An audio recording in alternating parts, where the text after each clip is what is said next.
আচ্ছা, আমি আপনারা কিছু কথা বলি। দেখেন, এই যে সিলেটে আপনার এই যে ঠেলা, এই যে তরকারি আড়ত থাকি আইনা যে বিক্রি করে, তরকারি আড়ত কালকেও আমি গেছিলাম। মূলা কইছে 200 টাকা ফাল্লা, 5 কেজি ফাল্লা। এই বিক্রি হয় আপনার দাম হিসাবে হয় 40 টাকা কেজি।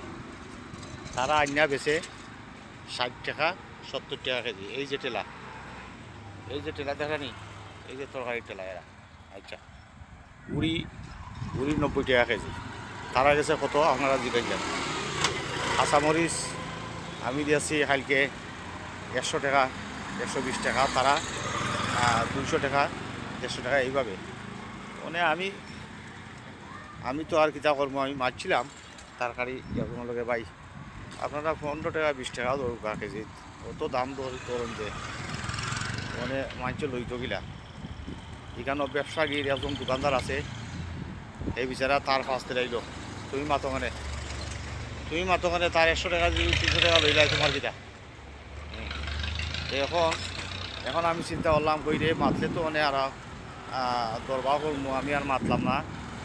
চিন্তা করি দেখো, তার দোকানও বিচারা বয় আর মনে হয় কোনো সুযোগ সুবিধা পাইছে, এর জন্য ফাঁস দিলাইল। আর না সঠিক কথা হইতো যে বাবা তুমি 20 টাকা করে লাভ ধরো, 8 টাকা 8টা বেচরাই বা 30 টাকা করে লাভ ধরো।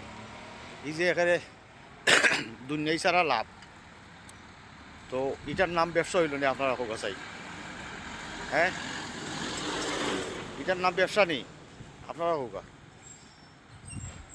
ওখানে দেওয়া যায় অবস্থাটা কিতা, তরকারি লইয়া কীভাবে খাওয়া যায় আর কীভাবে করা যায় বুঝছো নিতে। পালা থাকুকা আমরা সবাই। আসসালামু আলাইকুম।